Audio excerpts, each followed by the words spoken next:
9% కాదు కావాల్సింది, అంతకు ఎక్కువ రావాలి. సో కేవలం మాలల ఒత్తిడి వల్లనే రేవంత్ రెడ్డి ఇట్లా చేస్తున్నారని చెప్తున్నారు. నిజంగా మాలల ప్రభావం ముఖ్యమంత్రి మీద, కాంగ్రెస్ పార్టీ మీద అంతలా ఉన్నదా? వర్గీకరణ చేసే క్రమంలోనే ఎన్నో ఒత్తిడులు వచ్చినా రాజకీయంగా అది ఇబ్బంది అవుతుందని తెలిసిన రేవంత్ రెడ్డి గారు వెనకడికి వేయలే. ఆనాడే కేసీఆర్ గారి ప్రభుత్వంలోనే సండ్ర వెంకట వీరయ్య గారు, సంపత్ గారితో పాటు ఓ రెడ్డి నాయకుడు అయిన రేవంత్ రెడ్డిని మెడల్ పట్టుకొని బయటికి గెంటేసారు వర్గీకరణ గురించి మాట్లాడితే. ఆయన ఈ రోజు నుంచి కాదు, ఆ రోజు నుంచి ఈ రోజు దాకా ఆయన రేవంత్ రెడ్డి కాదు, రేవంత్ మాదిగా. ఈరోజు మందకృష్ణ మాదిగ గారు మారినరు, మందకృష్ణ మోదిగా తప్ప రేవంత్ రెడ్డి గారు రేవంత్ రెడ్డి మాదిగగానే ఉన్నారు తప్ప మారలేదు అని అంటున్నాను నేను. ఈరోజు వరకు కమిట్మెంట్ ఉంది.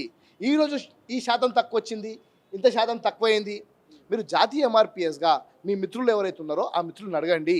సుప్రీంకోర్టు తీర్పు వచ్చిన తర్వాత మీరు చేసినారు అంటున్నారే, మరి సుప్రీంకోర్టు తీర్పు కేవలం తెలంగాణకు వర్తిస్తుందా, లేకపోతే జాతీయ ఎంఆర్పిఎస్గా ఉత్తరప్రదేశ్లో ఉన్న మాదిగలు మీకు మాదిగలు కాదా, అక్కడున్న చెమార్లు కానీ జాటవులు కానీ మీ మాదిగలు కాదా, అక్కడ మీ మిత్రత్వం ఉన్న పార్టీ ఏదైతే ప్రభుత్వంలో ఉందో 18 రాష్ట్రాల్లో ఎందుకు వాళ్ళు వర్గీకరణ అమలు చేయట్లేదు, ఆ మాదిగలకు కూడా న్యాయం జరగాలని అడగాల్సిన బాధ్యత మందకృష్ణ మాదిగ గారి మీద ఉంది.